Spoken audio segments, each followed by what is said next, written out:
My mother reminding me, you've been in certain rooms that people from your culture, your gender have not been in. So don't take that for granted and don't keep it to yourself. Welcome to our Latina Lens podcast, where we elevate the work and stories of accomplished Latina and Latina photographers based in the United States. I'm your host, Monica, and our guest today is LA photographer Nalani Hernandez-Melo. Nalani exemplifies using every opportunity to build on the goals for herself and her community. I enjoyed hearing how even her early experiences influenced the opportunities she has today. Make sure to listen to her image tour episode. There, she'll share the experiences behind creating some of her most significant images that exemplify her connection to LA culture and herself. Nalani is the final photographer that I've interviewed for season 1, so her image tour episode this month will be the final episode of the season. It's been an honor to interview these amazing photographers. Thank you for listening, and I'm so excited to begin work on season 2. If you have an accomplished Latina or Latina photographer you would like to hear from, let me know. Be sure to sign up for our newsletter to get updates on the new season and our upcoming National Directory of Latina and Latina photographers. Now, let's hear about Nalani's journey. We are here with Nalani, and I am super excited. In a recent trip down to LA, I was able to go to a show, Scene, which she curated, and we had such a marvelous conversation, and I was so excited to invite her onto the podcast the more I learned about her life and career, and I'm so excited to share it with everyone today. Welcome, Nalani. Hi, Monica. Thank you so much for having me. Such an honor and a pleasure. So excited as well. So let's get into it. Can you share with us a brief overview of your path in photography and film so far, from your early experiences in editorial and client projects to I've seen that you're switching a little bit more to personal work, curation, and your own studio. How have these experiences and challenges along the way informed your current vision for your work? You know, the tricky part is brief. And I always start with the answer of I arrived to this earth, to this timeline as an artist. I was birthed as an artist. I always had crayons and sketchbooks. And as young as I can remember, art always called to me and I always related to art. Speaking to a little one, talking about subjects in school, they were talking about math and like they understood math. And that's a language I never spoke. But art and beauty and literature and music, those are my languages. And I arrived an artist. So my mother was a single mom for a very long time. She always nurtured that side of me. She put me in all the arts programs from as little as in elementary school into middle school. I started studying filmmaking. I went to a middle school magnet school, then an arts high school. I went to LACSA, which is the LA County High School for the Arts, which is also known as like the West Coast fame. And from there's where I studied theater and filmmaking. And actually in high school, my mom gifted me my very first film camera.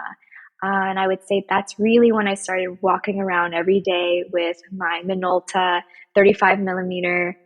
Back in the day, you could drop off your rolls at Target or Walgreens and get them developed really easily.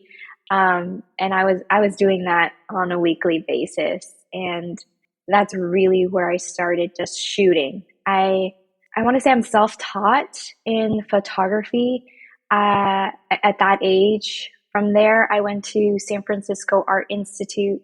I got in as a film major and then was taking photography classes. That's where I learned black and white photography, developing my own rolls, being in a dark room. The year I started was the year they got rid of all the color processing, so I didn't get to learn that. They encourage you to try a different medium for your elective. And so I was introduced to printmaking, and specifically what spoke to me was wood blocks and linoleum blocks. And I bring this up because I've been studying art all leading up to this. I chose to go to art college, and in San Francisco of all the cities, the thing that called me to my school was a Diego Rivera mural in the campus. I believe at this age, going into, your late teens into your 20s, you're becoming an adult, you could say, I started to really feel the need for honoring my culture. My mother has done such an incredible job of really keeping our traditions alive. My family's from Mexico City. I'm first generation here in LA. Seeing that mural told me like this is the school for me. And then when I took that elective, my one of my very first mentors and professors, Juan Fuentes in printmaking, taught us about the history of the poster movement, but also Mexican culture, Latino culture through printmaking and its origins through Posada and political revolutions and just movements. Such a rich history. Yes, such a rich history. And being the daughter of an immigrant, my mom was a teen mom, brought me here. Shout out to my amazing dad or stepdad, but dad, I call him dad, also who helped me raise me from 15 on. But that moment in college and learning about our culture from a different perspective, my mom being a teen mom and also my immigrant family, like my grandparents, we lived with them too. Having arrived and being illegal, we weren't involved in politics. They didn't really talk about it. We weren't activists. We were very passionate about our culture and where we came from, but it was kind of just not really talked about. And so when I went into college, it was really, really the time where I met people. I met some students who were coming to my college from Mexico City, and I really was exposed to people my age who came from where my family came from and were activated and telling me how we existed now in this day. And this is 2008, so we were about to vote for Obama. The very first time I got to vote was vote for Obama. So it was a very politically charged time, and being so young and really understanding now that I was starting to get the taste of like, what is it like to really honor my culture and who am I? What does it mean to be Mexican? And to me, even identifying like Mexican American was a little bit complicated for me too at times, or even Chicana, because I don't identify as Chicana, I identify as Mexicana, because also my family comes from the city, from Mexico City. My art background comes from SFAI through printmaking, and photography became a core part of my practice. I was taking self portraits, I was taking portraits to then translate them into prints. I was doing wood blocks. So portraiture kind of surfaced that way organically. It was actually in college that I curated my very first show. It was for my senior year. Hindsight now, I've always loved bringing people together and celebrating groups of people that just support one another. And so I actually did an all-female printmaking show because printmaking is a very also male-centric medium. I'm learning I love being around women who are not afraid to show our strength, our physical, but also our emotional, intellectual strength. And printmaking is very labor intensive. I mean, a lot of mediums are, but just like carving and lithography, working with stones and screen printing. And so I curated this amazing closing show with a group of women. That's really where I got the taste of, ooh, I love doing this. I love bringing community together. My Mexican culture also, like, we love to have a good party. We love celebrating. As I was getting ready to graduate, I was like, I really do want to see what it'd be like to work in a gallery. I did apply to different places, but it's just hard to leave college and leave an art school to find a job. My school was really about how to be an artist, how to conceptualize, how to speak about your art. But we didn't really have like proper workplace training or how to find a job because our jobs were just to be artists. So as soon as I graduated, took off to New York for a month just to get inspired, and I came back to LA and I started working at little odd jobs here and there. While I was in college, I actually received a scholarship from Warner Brothers, and that's kind of where the film comes in. So the 4 years I was in college, I was coming home every summer and interning at Warner Brothers Studios in Burbank, California. And that was through my high school. I was doing all the film programs and I applied for the scholarship. So I was doing student films, and cinema has always been a core part of my practice, just the way I even see and interpret the world. I may not be able to tell you sometimes how I feel, or sometimes I say too much, but I could tell you like these lines or this scene. Be like, that's how I feel. So when I came back, I just kind of went back to the networking of like the people I met and mentors, and started freelancing, or being introduced to the idea of freelancing in the film industry.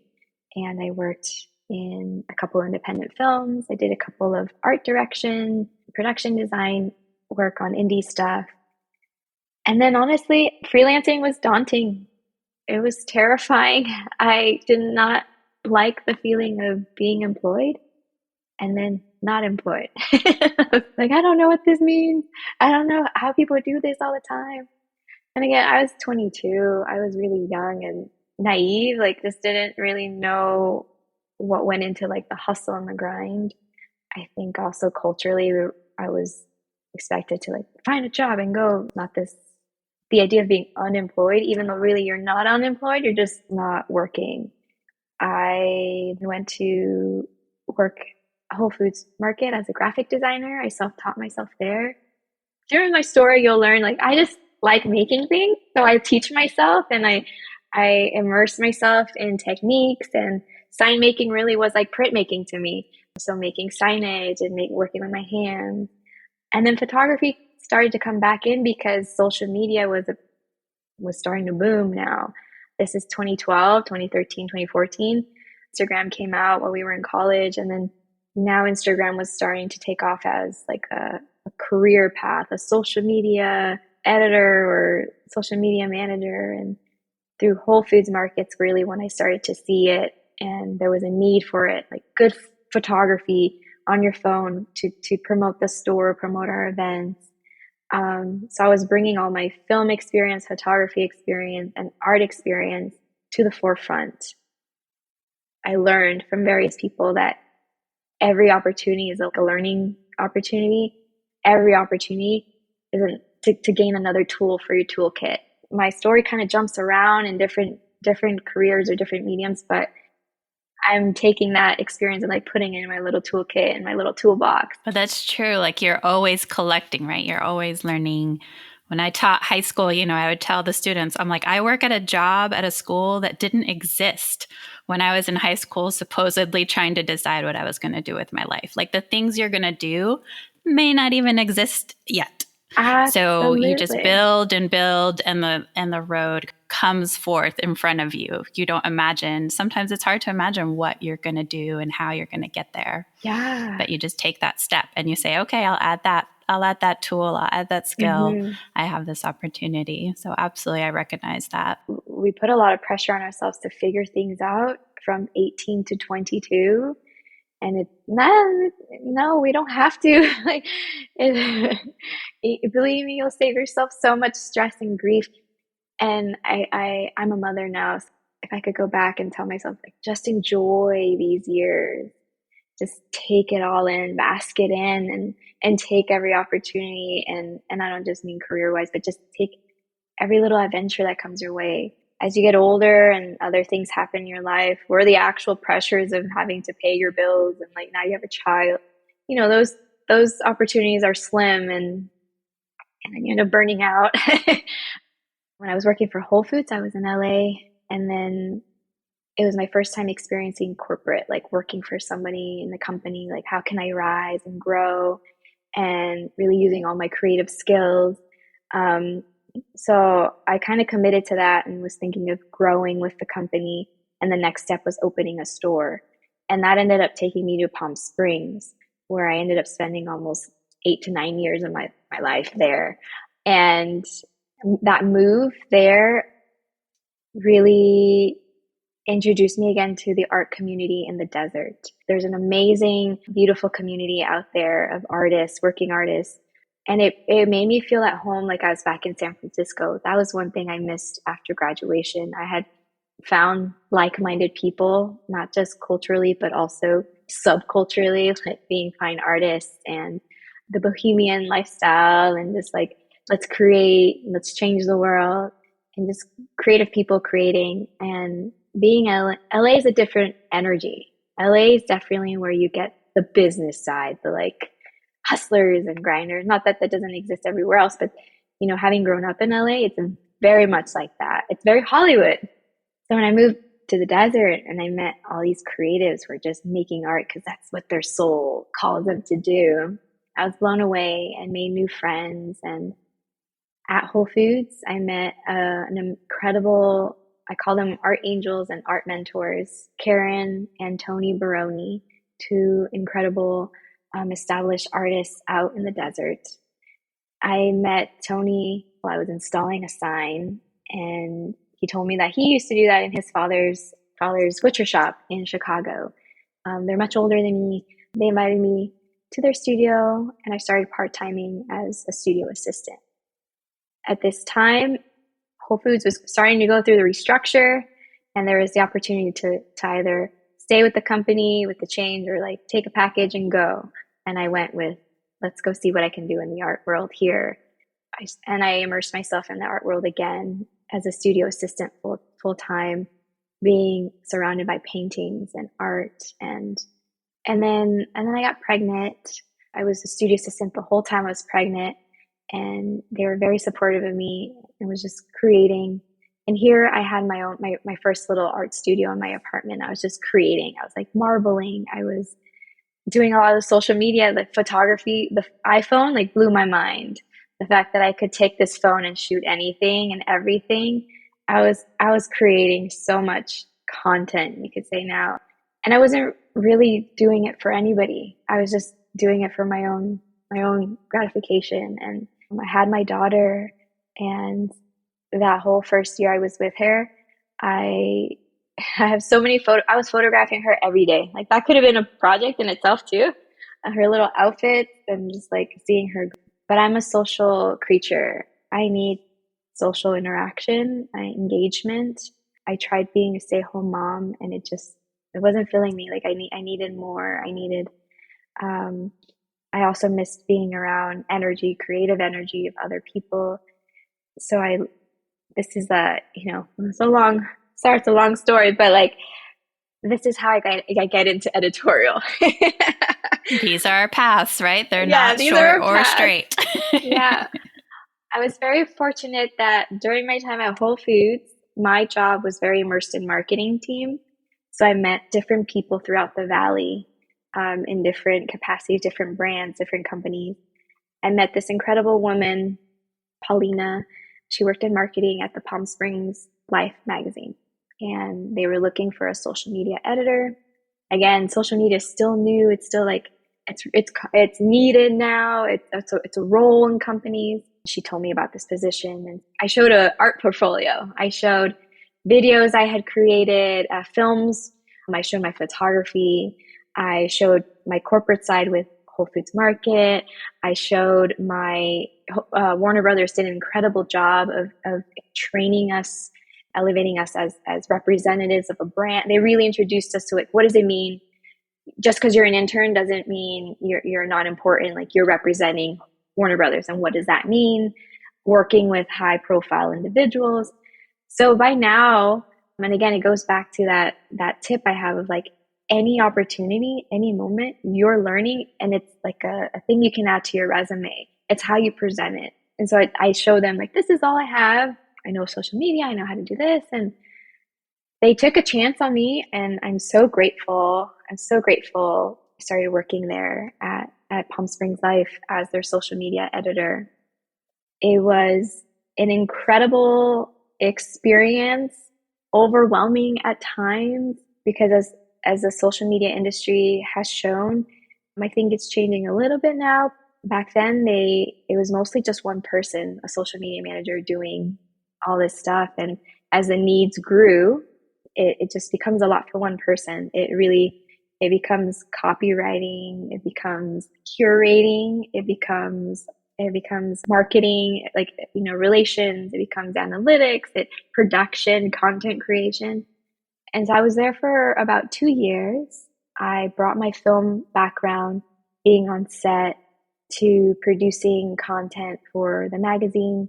But since I was so my position was so immersed with all the departments like editorial, sales, online, I started poking around like what do you do? What do you do? And I had an amazing collaborator and supporter. Her name's Emily. She was one of the senior editors there at the time. We were on the same age too. We were the youngest in this whole team. The magazine's like 60 years old, older now. She helped start bringing celebrity covers to Palm Springs Life and trying to think of like how they were going to make cool editorial content for it. Being the social media manager, I started wondering, wow, we should really like what if we do social media cover it, like be behind the scenes of these things and give the audience more exciting insight how you guys are creating this content. And also the brand being a much more mature and established brand, wanting to bring a younger generation to engage with us, right? And so I that's when I started being on set now with the editorial team for the covers and the shoots and the online department. They were trying to figure out how to grow. It's a small regional magazine, so there was no budget. There was how can we make it work without spending anything extra that we don't have? Being the product of mentorship and internship, I worked with my colleague Jim Powers, who was the senior online editor. We went to our local high school, the Cathedral City Data Academy, and we established an internship program, created an internship program between Palm Springs Life and the Data. And it was an amazing experience to like go in there, interview students, and they stayed with us for the 2 years I was there. And it was beautiful for me now, hindsight, to think of like someone did this for me and now I want to do it for them. And while I was at the magazine, I started to ask myself more about, wow, these photographers, like I never knew what editorial really was. I understood what a magazine was, but I never knew this was a whole industry. Having grown up in LA, I was very film focused, Hollywood, film sets, making movies, cinema, and the Oscars, and like knew what that was. And then I was in this world, and it blew my mind. And it was there. I was seeing it happen, and we would go on set, and I'd watch these photographers shoot, and some of them were shooting film, and I was like, "Oh, this is cool!" And like, and then I would come in and shoot our social media content. After being more comfortable in the company, I getting used to the ropes and stuff, I started to become a little more confident on set and be like, okay, we're going to get more creative with our BTS. Let's create unique BTS galleries of content. So I started shooting more photographs. I was shooting Polaroids too. I was starting to dip my toes into what it felt to be like potentially published in editorial. One of the art directors one time asked me like, can I see your Polaroids? I'm like, yeah, sure. Like, okay, I'm going to use these three for our opener page or editor's letter or something. And I was like, oh, okay, that's so cool. But being on staff, I just thought like, of course, I'm contributing. Seeing that in there was like, oh wow, my photographs are in this magazine. That's pretty cool. I think as an artist, it the idea of being published is it's like a gallery, your work is being presented to the world. After that, I had the opportunity to two other people I had worked with. They moved on to a startup magazine that was based in Los Angeles. We were going to work remotely from the desert, which was like amazing. And they invited me to join them. And so I chose to move on and go with this new team. Our task was we were a creative team that was tasked with rebranding and reconceptualizing and producing a new magazine for another really established, mature brand. And it was all motorcycles.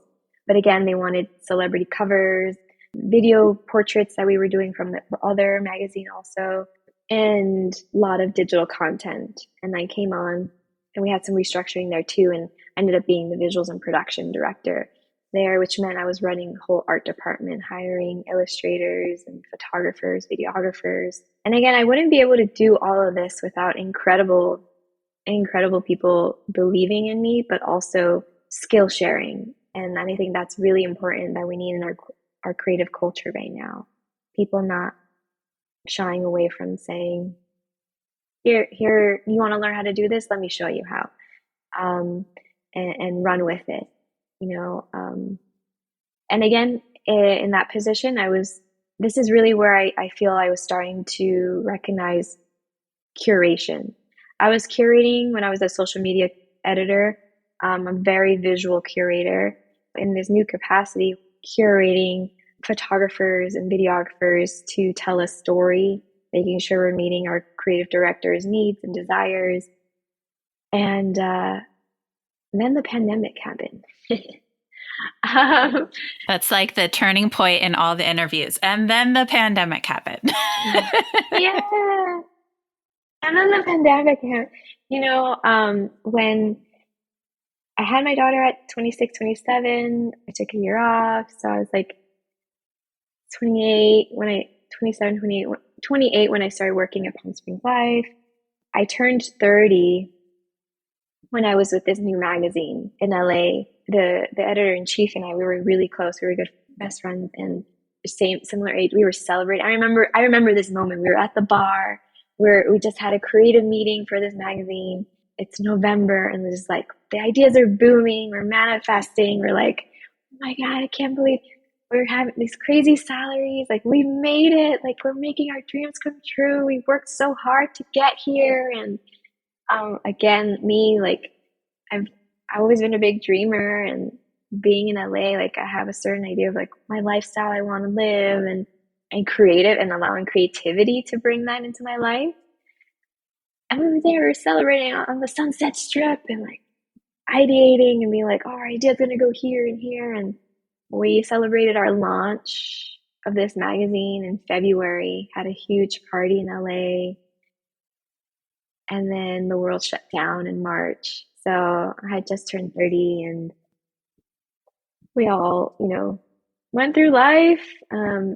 I was also at the start of like figuring out, I was ending a big relationship, a marriage. And so going through that and the pandemic and a little one and my career had just like disappeared all at once. A lot was going on. We all thought something was just going to be 2 months of like craziness, and then it ended up being 2 years. By force, I was back in freelance, whatever jobs come my way. I took all the work that I had done for these last two magazines. For the motorcycle magazine, I was shooting a lot more. I got more creative in my behind the scenes content. I was documenting. This is when I brought film back into my practice too. I was shooting black and white, color film. I was also starting to interview people. I was producing and directing video portraits. So when the pandemic happened, I really asked myself, what makes me sing? What makes me feel alive? And the answers were being on set, being around creative people, traveling. We were doing remote work a whole year before it became the norm. So I knew that I liked being remote. I loved working from wherever I could. Those few years in editorial showed me that photography was a viable career. Like people were making real money as photographers and they got to work with cool people. It was fun. It was creative. And so I told myself, I want to give it a go. I love it. I want to do this. And then I decided to move my daughter and I back to Los Angeles, especially like after everything with separation, like dissolving my marriage and moving back to LA, which is where I'm originally from, was the big next step, but also career wise. To really pursue a career, I needed to be in a market. The desert is a beautiful place, and a lot of creatives come to it, but not a lot was coming out of it. I moved back to Los Angeles, and I started from scratch. I had been gone so long, like 8, 9 years, that I had like two good friends here in LA. But other than that, I had really no more besides family, like real connections here, or even in the industry I wanted to be in. So social media, as now always social media, the magic of networking. I reached out to some photographers I really loved or had been watching. I made another intentional decision of, in college, I mentioned I was being introduced to my culture more from someone else, not from my family, but outside externally. And I love that.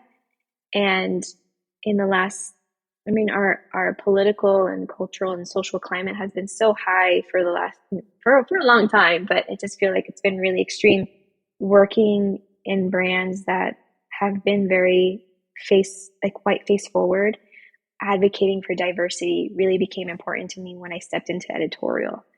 When the pandemic happened and I had this opportunity for re-networking, I said, I want to meet people who are doing these careers that look like me, that feel like me. And I want to see more women and work with more women.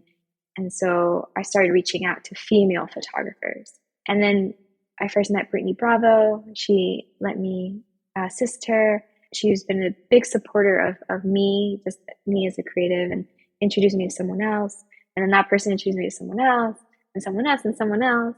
And so I started assisting, but bringing to set my experience as a producer and editorial and different insights. And a lot of them like to say, like, even my mom energy, like, let me take care of you. And spirituality. I'm a very, very spiritual person. My mother and I actually do sound baths and meditations and mexica, which is Mexican folk medicine traditions and remedies. And I that's who I am. So it comes with me wherever I go. And it's something that colleagues have shared with me. Like, you bring that energy of calm and soothingness and when we're on set. Be sure to listen to Nalani's image tour episode as she takes us behind the scenes of her images of Ani Gonzalez, Mr. Cartoon, and her self-portrait from her series Las Cuatro Direcciones. Up next, Nalani begins to use the tools she gathered and the experiences she's had in order to create her own path and discover what truly motivates her in the creative realm.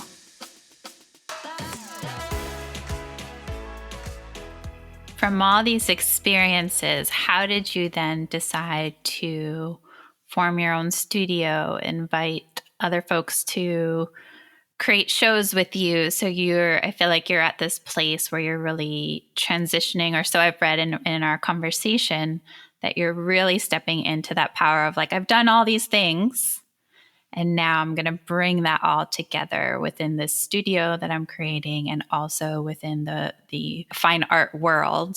And how are you stepping into those spaces? When the pandemic happened and we had to figure out, and I mean we, like my colleagues and the group of us that were at that magazine, we had to figure out what's next. I mentioned Emily. We said, these are our skill sets. Let's start an agency. Let's start a studio, And so we started exploring that and started to develop it. And we were taking freelance jobs independently. And that's where the idea, where Story and Image Studio was birthed. Like, the idea of having an art studio again was like, it'd be amazing. And then life, as it happens, I moved back to LA. I was busy trying to establish myself in this industry. My friend Emily was also we were both trying to make ends meet and had this idea. She then gets offered her dream job, and I'm so happy for her and supportive. She's actually now editor-in-chief of Palm Springs Life magazine, which when we first met, like, that was her dream. So this is a moment, like, I want to cheer my friend, like, oh my God, you did it. We mutually decided, like, okay, I think Story and Image is going to change. And she was very kind and loving and, again, supportive and saying, this is your baby. Like, this was your idea. Story and Image is your idea. So this is all yours. Take it. And by then, when we had those conversations, I was assisting. I was starting to assist. I was like, okay, well, it's not really going to be an agency anymore. I need to think this through. And I just let it sit for a bit. After my second year being back in LA and integrating into a community, meeting amazing women photographers, that was just happening organically. there's a big movement right now in our photography industry and community of all female sets, all female teams. And so um, every photographer that was referring me was another female to another female. I started meeting amazing, incredible women, and a lot of them have become friends or good acquaintances. And it was through that I started realizing, like, oh, I have an amazing circle of creative people around me. So I had one of my friends in LA named Diego. When I first moved back, he and his friends created this amazing gallery called Altura Los Angeles. And their intention with creating it was to elevate community and other artists in Los Angeles and to have a community space to celebrate creativity in Lincoln Heights, of all places, and where we need more celebration of our. Can you say briefly for folks who are not familiar with LA or Lincoln Heights why that's significant? Yeah, um so Lincoln Heights is is a beautiful area of Los Angeles that lives and breathes Latino culture. And Altura, at least what Diego and Eduardo and Adrian and John have shared, is our culture. We're a very celebratory culture, but we aren't represented. We aren't seen very well in spaces, and so they wanted to create a space to celebrate, but not somewhere it's removed from where the culture is. They wanted to create it in the culture for the culture. So when they found the space in Lincoln Heights, like they want to represent, they want to show the community, they want to show younger generations, look what's possible. Here we are, we see each other, we see you, and we're doing it on our own land, you could say. And that is why it's important and beautiful that this space exists within Lincoln Heights. I remember talking to Diego, you mentioned you wanted to do a show.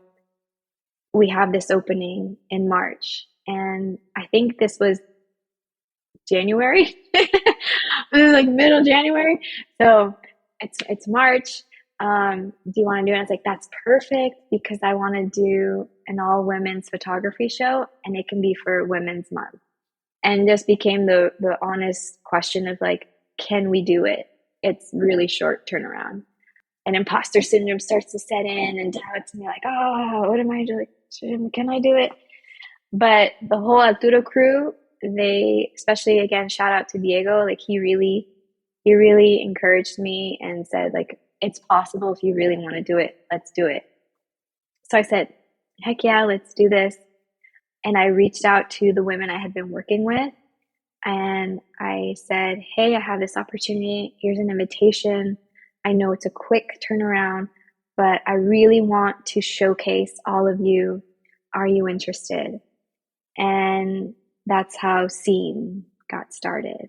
And Scene was a powerful show. That's where we met at Artura and got to see what the work that they're doing, which was so incredible and inspiring as well. So if anyone ever has the chance, if they're in the area, definitely check out what is happening there. And I really noticed in that show, and what we talked about was how thoughtful you were about what you asked of these women to show, right? Sort of like, we know each other from this commercial world, but show me you. Who are you? What's your personal work? And I thought that really created such a powerful experience for the viewer. I feel that as an artist, as a creative, I always have ideas, or I'm a thinker. I'm always thinking and pondering and wondering. I look around the world and I see women, and as a woman, as an artist, I'm like, we work so hard to take these moments of validation, to be in the spotlight.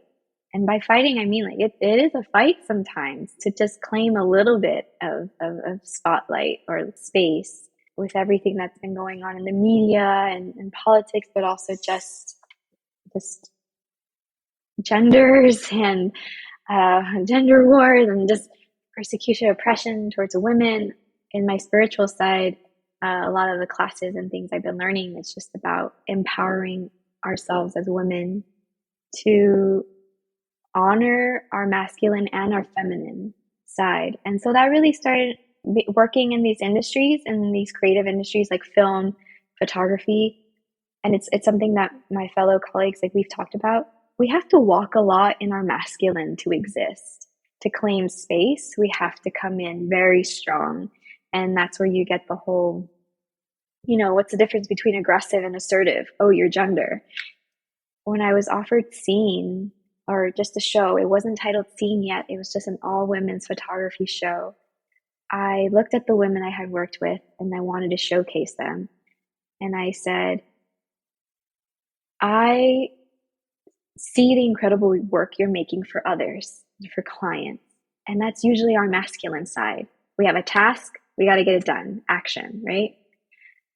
I want to see, I invite you to show your artistic self, the artist in you. What do you choose to show to the world? What do you want to say? And so it is an invitation to show personal work by commercial and brand photographers. And at first, a lot of them were like, "Oh my God, I'm not sure. Like, I want to shoot something new. I want to do something different." And some of them even expressed it was the first time they had even asked themselves that in a long time. What do I want to say? What do I want to create? I was taking away the technical because I know they're all technically incredible, and proficient. And now as a woman, I am actually communicating. I want to hear your voice. I want to see your world. And as a woman, I think I know now that there's a big part of me and that all of us that just want someone to say that to us. So thankfully, like they all said yes, and we began developing the show. I was really trying at first to keep it neutral, just like showcasing, making it more art, like a showcase art, meaning like conflict is really hard sometimes, and I wanted it to be just like a joyful moment. But at the same time, being on set all the time and being in the industry, I said this is an opportunity to really speak up and to speak up through artwork and speak up through community. And so, again, thank you I want to shout out Eduardo from Altura. We had amazing conversations about developing the show.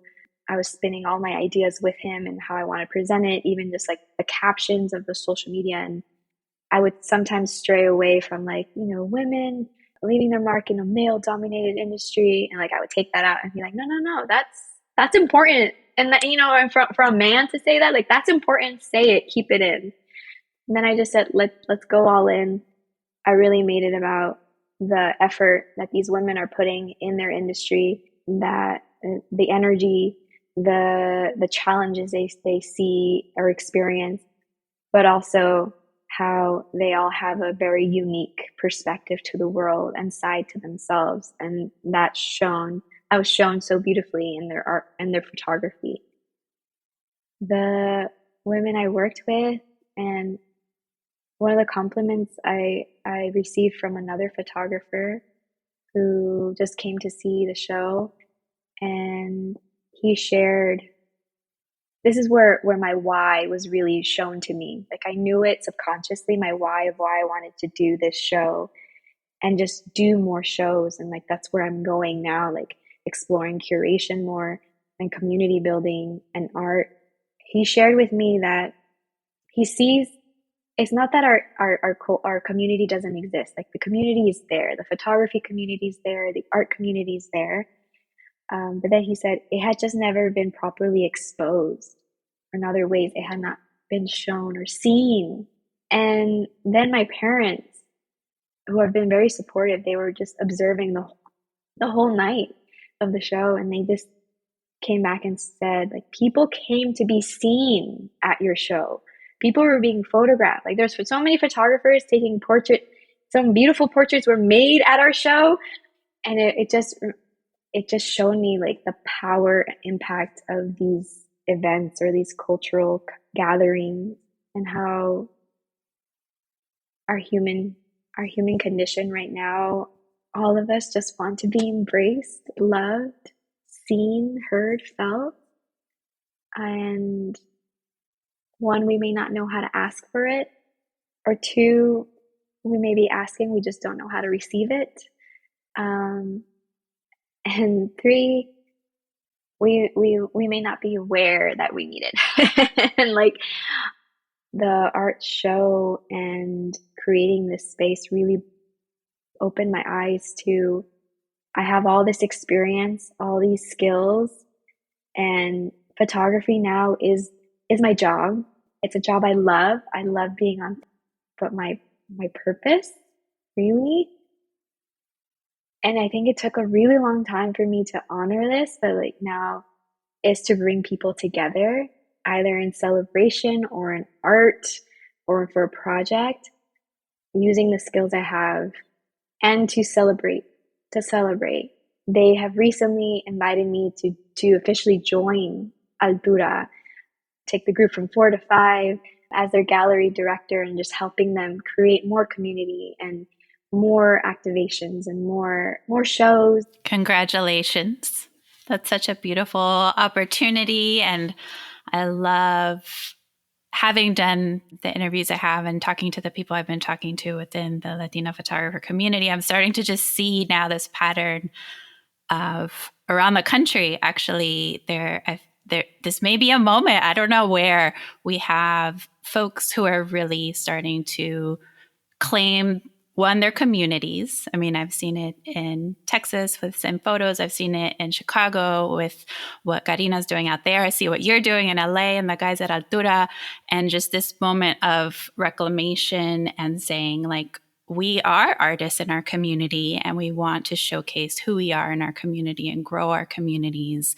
And it's so Yeah. exciting. I have like goosebumps. It's so exciting to have this because as young artists, I don't know about you, but for me, I did not feel that connection or those role models. And they may have been out there, but there wasn't the connection that we have, the ease of flow of information that we have now to find each other, right? To see the people who are doing this work. And it's so exciting to see you step into this role and say, here's this path I've had that I Yeah. accepted. I accepted the tools. I accepted the tools. I accepted the tools. And now Mm-hmm.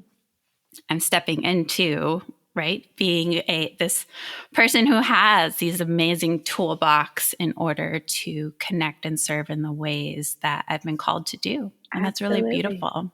You know, one thing, and I owe this to my mother. And growing up, as you mentioned, as a young artist, we don't see people like us in these positions or in these roles. I was very fortunate to have, Juan Fuentes as my teacher in college to really introduce me to how art and our culture, our cultura existed. But beyond that, like my photography teacher was an incredible also mentor, but he's older, white. I had another painting mentor, the same older, white.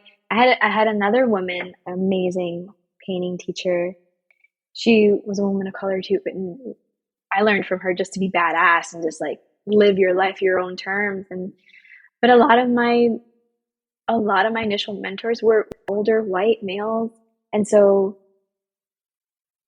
my mother, being an immigrant, being a teen mom, always helped me, especially now that I'm older, recognize the rooms I was invited into and how now you have a choice. You can either gatekeep those resources, that information being shared, and run with it, or you can turn around and say, here's information I have, grab my hand, let's go, you know? And I think I started to, especially in women entrepreneurship, because I definitely, I love working for myself and creating my own business and like want to empower others to do that for themselves.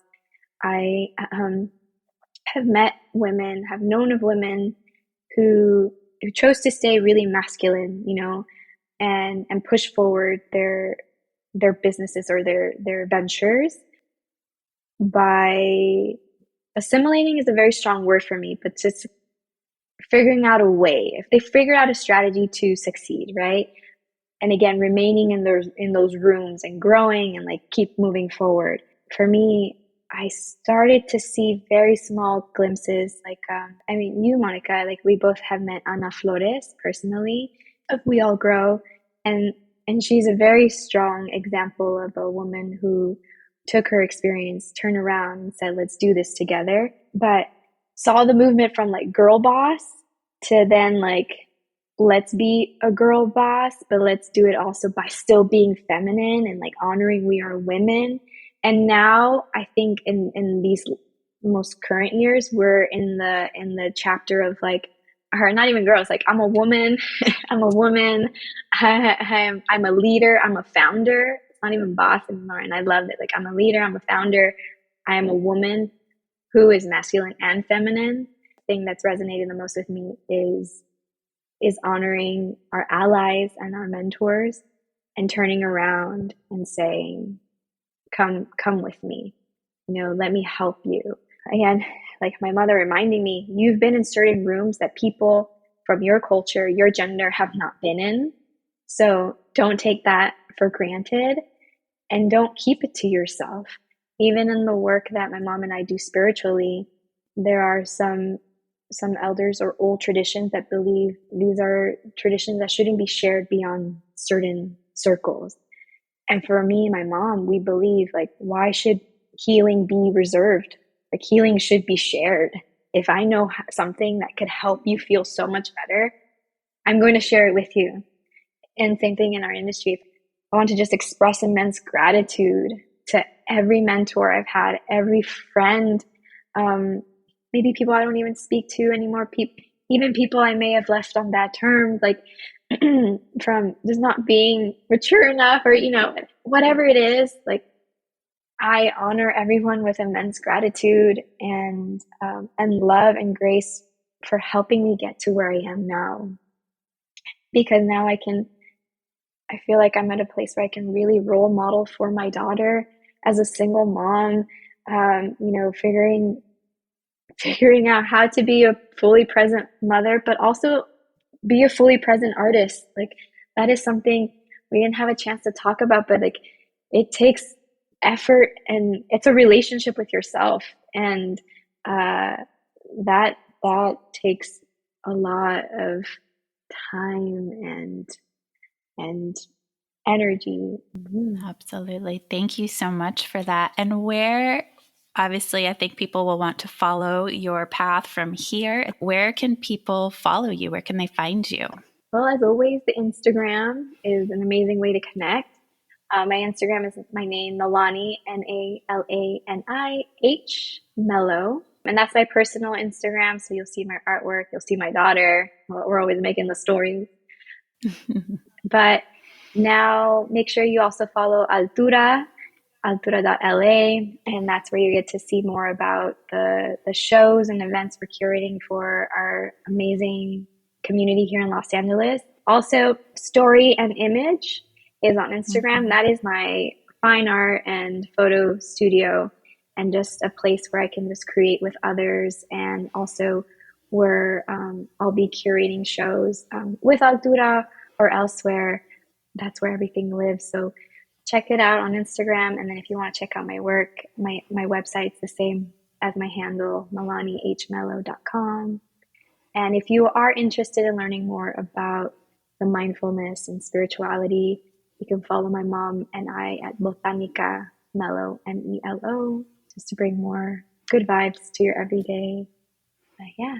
Thank you. And all those links will be in our show notes. I also just want to mention that if you're in your podcast player right now, Altura has a podcast where they interview the artists that have their shows. I got to listen to the podcast on my way to go see Scene, and it was just so beautiful to have those voices in my head as I saw the show. So I definitely recommend going ahead and subscribing to their podcast as well. Thank you so much, Nalani. I appreciate it and look forward to continuing to connect. Thank you. I appreciate you. On the next and final episode of the season, Nalani shares some beautiful imagery she's created, and you'll see how her journey has brought her to a point where she is creating some powerful imagery. I appreciated hearing about her particular path and how life leads us in all kinds of directions. But our inner artist child calls us back to ourselves, now empowered with skills and wisdom to create at a whole new level. Be sure you've subscribed and shared this episode with someone who might enjoy her story. Gracias for listening. This episode was produced, edited, and hosted by me, Mónica Aldarondo Lugo. Our theme music was composed by Matthias Müller, and our logo was created by Tumpa Mystery.